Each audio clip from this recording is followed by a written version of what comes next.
It is a journey through the Bible with Mukhwana Isaac, and I want to welcome you on this day, the day the Lord Himself has made. And therefore, we are called to rejoice in it and be glad. Like, comment, share, and subscribe. Today, we look at the journey through the wilderness to Mount Sinai. How did these people get to Mount Sinai? The story of the Israelites' journey through the Sinai Peninsula often speaks of Israel as being in the desert, but usually the writers did not mean a desert as we think of it, namely a place without vegetation. Usually by desert, the writers meant a place where, except in summer, flocks could find pasture. And now, from time to time, when the Israelites began to suffer from lack of food and water, God miraculously gave them the means of livelihood.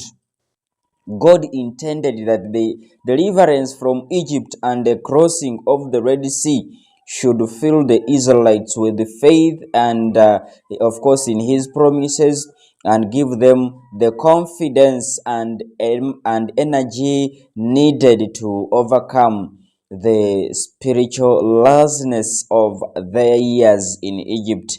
The great things that God had done for them should have made the Israelites trust in Him and give themselves up in His guidance. And yet, very often, they forgot all of this and instead complained and grumbled when life in Sinai became hard. But God was patient with them and continued to show them love and to give them fatherly care.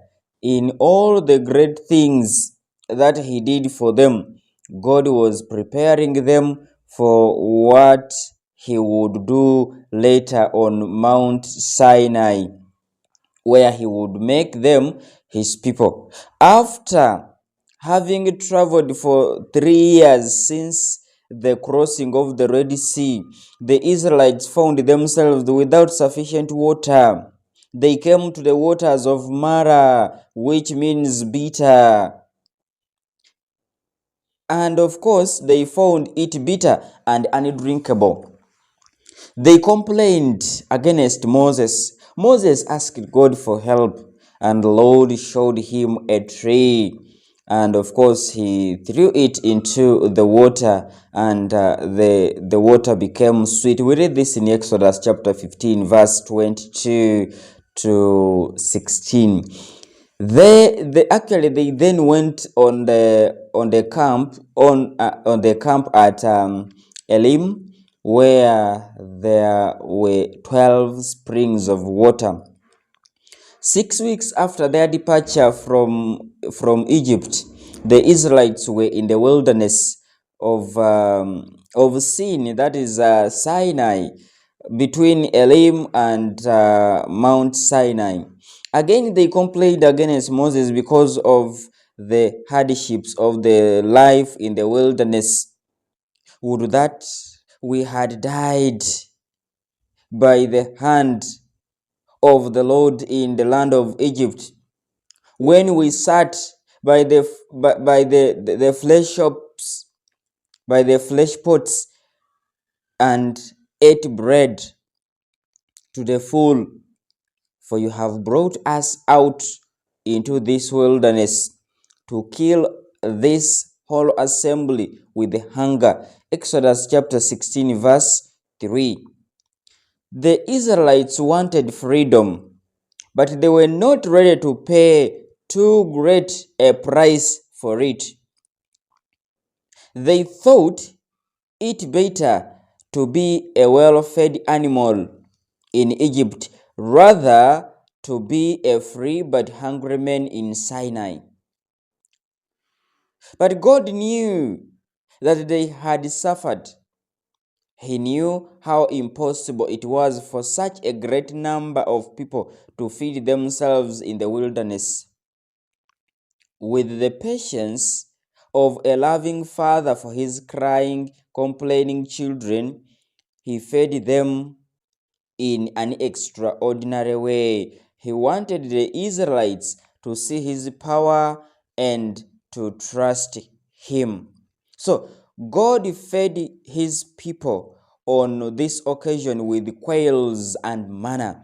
Both are natural things, but the way God used them was more than natural. In the evening, quails came and covered the camp. Exodus chapter 16 verse 13. During springs, quails, a bird something like a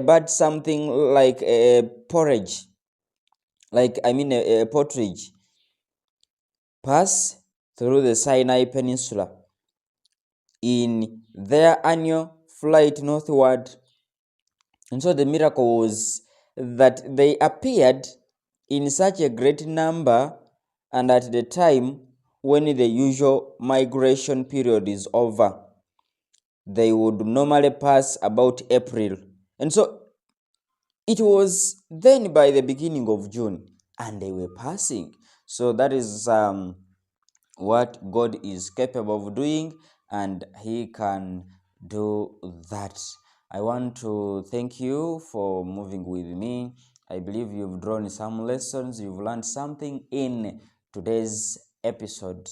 I have been Mukhwana Isaac with the journey through the Bible. Like, comment, share, and subscribe. Tomorrow we shall continue with these people's journey through the wilderness to Mount Sinai. Be blessed.